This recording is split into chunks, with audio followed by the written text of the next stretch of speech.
Governor Gretchen Whitmer was in Grand Rapids today touring the downtown market. Afterwards, she spoke with 13 on Your Side's Holland. Alana joins us now to tell us what they talked about. Well, hi, good evening, Julia. Governor Whitmer says after 2021, we're headed in the right direction, but more work needs to be done. We sat down and looked back on her administration's actions this year and looked forward to what's next for 2022.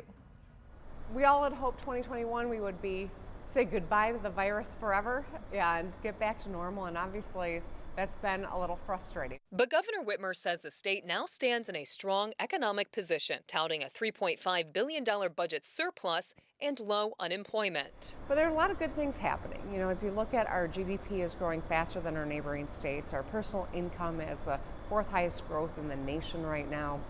I was able to sign a $17 billion budget to fund our schools, the biggest investment we've ever made in our kids in Michigan.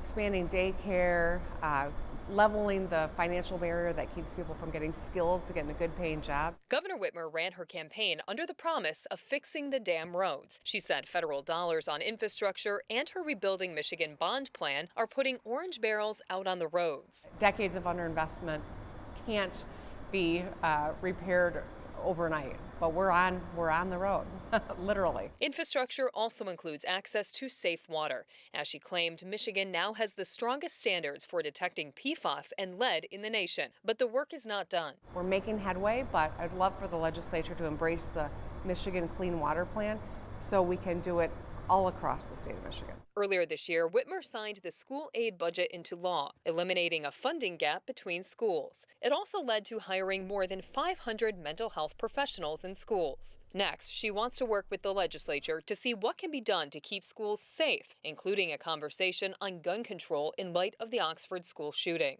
I would love to engage with the legislature to examine whether or not there are some steps we can take on the policy front to support communities. Obviously, there are things we can do in the budget, and there are some things we can't fix, and that's what's going on in individuals' homes. But if there's a policy, maybe it's around secure storage of firearms. Perhaps we can find common ground. Well, there is a lot more that we talked about that couldn't fit into that story, so you can see more of this interview with the governor on 13onyourside.com.